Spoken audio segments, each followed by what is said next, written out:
अगर राम मंदिर किसी की वजह से बन रहा है तो सुप्रीम कोर्ट के आदेश की वजह से बन रहा है, और अगर सुप्रीम कोर्ट किसी के अंदर आता है तो भारत के संविधान के अंतर्गत आता है, और अगर भारत का संविधान किसी के अंतर्गत आता है तो वह है डॉक्टर अंबेडकर। को बड़े जोरों शोरों से लगाते कि जो राम को लाए हैं हम उनको लाएंगे, हालांकि राम को आप लेके आए या सुप्रीम कोर्ट के आदेश से आए। साथियों, आज 22 जनवरी है और आज 22 जनवरी के मौके पर मैं देश के प्रधानमंत्री नरेंद्र भाई दामोदर दास मोदी जी से कुछ सवालात पूछना चाहता हूं। हालांकि मैंने प्रधानमंत्री मोदी जी को अपने जीवन में कभी वोट नहीं दिया, लेकिन वो एक संवैधानिक पद पर हैं, तो फिलहाल वो मेरे भी प्रधानमंत्री हैं, पूरे भारत के प्रधानमंत्री, तो मैं उनका उतना ही सम्मान करता हूं और मेरा हक बनता है कि मैं अपने प्रधानमंत्री से कुछ सवाल पूछूं, क्योंकि मैं भी भारत का नागरिक और वो उस भारत के प्रधानमंत्री हैं। साथियों, उससे पहले मैं प्रधानमंत्री मोदी जी के राजनीतिक सफर की चर्चा करता हूं। प्रधानमंत्री मोदी जी, जितना मेरे को याद है, जितना मेरी नॉलेज में है, कि प्रधानमंत्री मोदी जी साल 2002 फरवरी के अंदर उपचुनाव के अंदर पहली बार विधायक जीत के आए। उसके बाद साल 2002 के दिसंबर के अंदर वो आम चुनाव के अंदर विधायक बनकर आए। उसके बाद कई बार वो विधायक बने, फिर गुजरात के मुख्यमंत्री भी बने, फिर उसके बाद वो सांसद भी बने और 2 बार वो इस भारत देश के प्रधानमंत्री बने। वर्तमान में उनका कार्यकाल चल रहा है। साथियों, जब वो विधायक बने तब भी उन्होंने भारत के संविधान की शपथ ली, जब वो गुजरात के मुख्यमंत्री बने तब भी उन्होंने भारत के संविधान की शपथ ली, जब वो सांसद बने और प्रधानमंत्री बने तब भी उन्होंने भारत के संविधान की शपथ ली। साथियों, भारत के संविधान की शपथ लेने पर उसके अंदर एक शब्द है धर्मनिरपेक्षता। मैं धर्मनिरपेक्षता के मायने आपके समक्ष रखना चाहता हूं। अब बड़ा ध्यान से सुनिएगा, धर्मनिरपेक्षता होता क्या है। धर्मनिरपेक्षता का मतलब है, यदि आप किसी एरिया के विधायक हैं तो उस कॉन्स्टिट्यूंसी के अंदर आने वाले जितने भी जाति धर्म पंथ समुदाय के लोग हैं, चाहे वो हिंदू मुस्लिम सिख ईसाई बौद्ध जैन पारसी अदर किसी भी जाति धर्म समुदाय से हैं, तो आप जितने हिंदू के हैं उतने ही तमाम और तमाम लोगों के विधायक हैं। ये धर्मनिरपेक्षता कहलाता है जब आप भारत के संविधान की शपथ लेते हैं। ऐसे ही जब आप सांसद बनते हैं, मुख्यमंत्री बनते हैं, प्रधानमंत्री बनते हैं, तो भी एजीटिव यही काम करता है। अब मेरा प्रधानमंत्री मोदी जी से पहला सवाल है कि मोदी जी, मैं लगातार आपके ट्विटर पोस्ट पढ़ रहा हूं, एक्स पे, जो अब एक्स बन चुका है, मैं उस पर लगातार आपके पोस्ट पढ़ रहा हूं कि आप राम मंदिर के प्राण प्रतिष्ठा को लेकर उसका तमाम प्रचार कर रहे हैं, उस पर भक्ति के वीडियोस डाल रहे हैं, उस पर कह रहे हैं कि भाई इन्होंने ये गाया, आप इनको सुनिए। हालांकि आज लोकतंत्र है, भारत का संविधान स्थापित है और धर्मनिरपेक्षता आपको भी आज़ादी देता है अपने हिसाब से किसी भी धर्म को मानने का।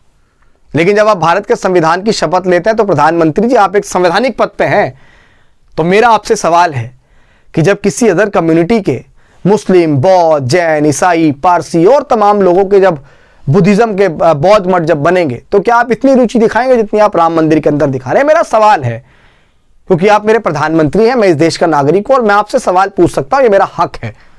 तो मैं हक से इस बात को पूछ रहा हूं कि संविधान के अंदर जो धर्मनिरपेक्षता है, क्या आप उसका पालन सिर्फ हिंदू धर्म के लिए करेंगे या मुस्लिम बौद्ध जैन ईसाई या सिखिज्म और तमाम धर्मों के लिए भी करेंगे? क्या जब मस्जिद बनेगी तब भी आप जाएंगे? क्या गुरुद्वारा बनेगा तब भी आप उसका उद्घाटन करने जाएंगे? क्या जब कोई चर्च बनेगा तब भी आप उसका उद्घाटन करने जाएंगे? या बौद्ध मठ बनेगा तब भी आप उसका उद्घाटन करने जाएंगे?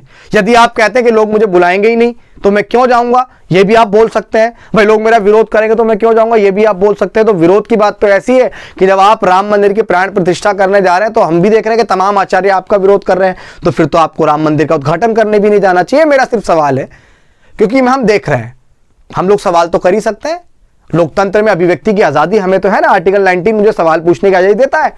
तो उसी भारत के संविधान के अंतर्गत आप भी आते हैं और हम भी आते हैं। दूसरा सवाल है कि प्रधानमंत्री जी, भारतीय जनता पार्टी के तमाम लोग और आपके समर्थक इस बात को बड़े जोरों शोरों से लगाते कि जो राम को लाए हैं हम उनको लाएंगे, आपके समर्थक इस बात को लगाते। तो मेरा आपसे सवाल है कि राम को आप लेके आए या सुप्रीम कोर्ट के आदेश से आए?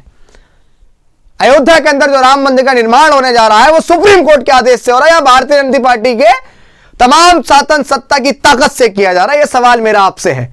अगर आप कहते हैं कि सुप्रीम कोर्ट के आदेश से राम मंदिर बनाया जा रहा है, तो प्रधानमंत्री मोदी जी आपके समर्थकों से कह दीजिए कि वो राम मंदिर का हवाला लेकर अपने आप का चुनाव प्रचार ना करें कि राम मंदिर हमारी वजह से बन रहा है। अगर राम मंदिर किसी की वजह से बन रहा है तो सुप्रीम कोर्ट के आदेश की वजह से बन रहा है, और अगर सुप्रीम कोर्ट किसी के अंदर आता है तो भारत के संविधान के अंतर्गत आता है, और अगर भारत का संविधान किसी के अंतर्गत आता है तो वह है डॉक्टर अंबेडकर। क्योंकि अगर डॉक्टर अंबेडकर नहीं होते तो भारत का संविधान नहीं होता, और अगर भारत का संविधान नहीं होता तो सुप्रीम कोर्ट नहीं होता, और अगर सुप्रीम कोर्ट नहीं होता तो आज राम मंदिर का भव्य निर्माण भी नहीं होता। तो अगर राम मंदिर आया है तो डॉक्टर अंबेडकर की वजह से आया है। और यदि आप इस बात को कहते हैं कि राम मंदिर को हम लेके आए, तो इसका मतलब सुप्रीम कोर्ट आपके अंडर काम करता है। सुप्रीम कोर्ट के पिछले जितने फैसले रहे वो मोदी एंड कंपनी के दफ्तर से सुप्रीम कोर्ट को आदेश जाते हैं। और यदि ऐसा नहीं है तो फिर तमाम पार्टी के कार्यकर्ताओं से बोलिए कि ऐसा बोलना बंद कर दें। और अब मेरा सवाल लोकतंत्र के चौथे स्तंभ माने जाने वाले अपने मीडिया के साथियों से, पत्रकार बंधुओं से करना चाहता हूं कि मेरे पत्रकार बंधुओं, मित्रों, जिस तरीके से आज पूरे राम मंदिर निर्माण की चर्चा आप पूरी मीडिया के अंदर कर रहे हो, बड़ी खुशी से इस बात का गुणगान कर रहे हैं, तमाम अपने ट्वीट्स पे, पर्सनली पोस्ट पे, इंस्टाग्राम पोस्ट पे आप कर रहे हैं। ठीक है, धर्मनिरपेक्ष है, आप किसी भी धर्म को मानिए, आपको आजादी देता है, लेकिन मीडिया के अंदर जब आप हैं तो आपकी अलग एक जिम्मेदारी है। जब आप मीडिया के अंदर एंकरिंग करने जाते हैं तो आप किसी एक जाति और धर्म का चोला ओढ़ के मत जाइए। मेरा आपसे सवाल है कि जब उत्तर प्रदेश के अंदर बहुजन समाज पार्टी की सरकार आई और आदरणीय मायावती जी ने उत्तर प्रदेश के अंदर दलित प्रेरणा स्थलों का उद्घाटन किया, तब आपने बड़े प्रचार के साथ इस बात को गाया कि मायावती ने दलित प्रेरणा स्थल बना के पैसे को पानी की तरह बहा दिया, पत्थरों में लगा दिया। तो मेरा आपसे सवाल है पत्रकार बंधुओं, जिस राम मंदिर की चर्चा आज आप कर रहे हैं, क्या वो राम मंदिर रुई से बनाया जा रहा है? क्या वो राम मंदिरों में पत्थर नहीं लग रहा है? हमारा इस बात से कोई विरोध नहीं है, लेकिन हम सवाल तो पूछ सकते हैं ना पत्रकार बंधुओं कि डॉक्टर अंबेडकर को मानने वाले लोगों से आपको इतनी चिड़न क्यों? दलित प्रेरणा स्थल से आपको इतनी चिड़न क्यों? और अगर आपको पत्थरों पर पैसा बहाता हुआ आदरणीय मायावती जी का दिखा, तो पत्थरों पर पैसा बहाता हुआ इस सरकार का क्यों नहीं दिख रहा है? या जो भी इसमें पैसा लगा रहा है उनका क्यों नहीं दिख रहा है? मैं इस बात को ऑथेंटिक नहीं कह रहा हूं कि सरकार ही इसमें पैसा लगा रही है, जो भी लगा रहा है, तो अब इस पर सवाल क्यों नहीं उठा रहे? बड़ी खुशी खुशी से वहां जा रहे हैं। चलिए ठीक है, इस बात की भी आजादी आपको भारत का संविधान देता है, और अब मेरी भी कुछ आजादी है, और अब मेरा भी कुछ धर्मनिरपेक्षता है। साथियों, डॉक्टर अंबेडकर ने 14 अक्टूबर 1956 को तथागत बुद्ध के धम्म को अपनाया, और तथागत बुद्ध के धम्म को अपनाकर उन्होंने 22 प्रतिज्ञाएं ली, और वो 22 प्रतिज्ञाएं क्या है तमाम लोग जानते हैं। और मैं आज भी एजिटिव डॉक्टर अंबेडकर का मानने वाला व्यक्ति हूं, मैं डॉक्टर अंबेडकर का अनुयायी हूं, तो मैं 22 प्रतिज्ञाओं का पालन भी करता हूं, और तमाम लोग जानते हैं कि 22 प्रतिज्ञाएं क्या है। मैं उम्मीद करता हूं मेरे द्वारा कही गई बातें आप तमाम लोग प्रधानमंत्री मोदी जी और मीडिया के बंधुओं, साथी, पत्रकारों तक जरूर पहुंचाएंगे, और मेरी बातों में अगर सत्यता है तो इस पर अपना विचार जरूर रखिएगा। बहुत बहुत धन्यवाद। जय भीम।